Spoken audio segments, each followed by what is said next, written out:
Hello guys, ದೇಹದಲ್ಲಿನ cholesterol ಮಟ್ಟ ನಿಯಂತ್ರಣಕ್ಕೆ ಶಂಖಪುಷ್ಪ ಸಹಾಯಕ. ಹೇಗೆ ಗೊತ್ತಾ?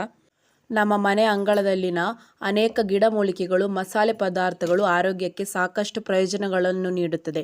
ಅದರಲ್ಲಿ ಶಂಖಪುಷ್ಪ ಒಂದು. ನೀಲಿ ಬಿಳಿ ಬಣ್ಣದಲ್ಲಿ ಹೂ ಬಿಡುವ ಈ ಸಸ್ಯ ಆರೋಗ್ಯಕ್ಕೆ ಬಹಳ ಒಳ್ಳೆಯದು.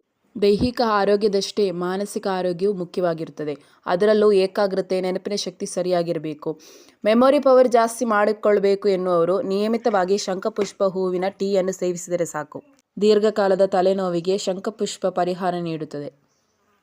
ಶಂಖಪುಷ್ಪ ಹೂವನ್ನು ಒಣಗಿಸಿ ಪುಡಿ ಮಾಡಿ ಅದನ್ನು ನೀರಿನಲ್ಲಿ ಬೆರೆಸಿ ಮುಖಕ್ಕೆ ಹಚ್ಚಿಕೊಳ್ಳಬಹುದು.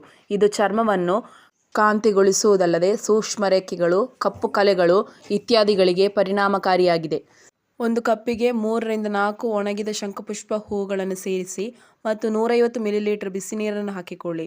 ಹೂಗಳನ್ನು 5 ನಿಮಿಷಗಳ ಕಾಲ ಕುದಿಸಿಕೊಳ್ಳಿ. 1 ಟೇಬಲ್ ಸ್ಪೂನ್ ಲಿಂಬೆರಸ ಅಥವಾ 1/2 ಟೇಬಲ್ ಸ್ಪೂನ್ ಜೇನುತುಪ್ಪ ಸೇರಿಸಿ ಸೇವನೆ ಮಾಡಬಹುದು.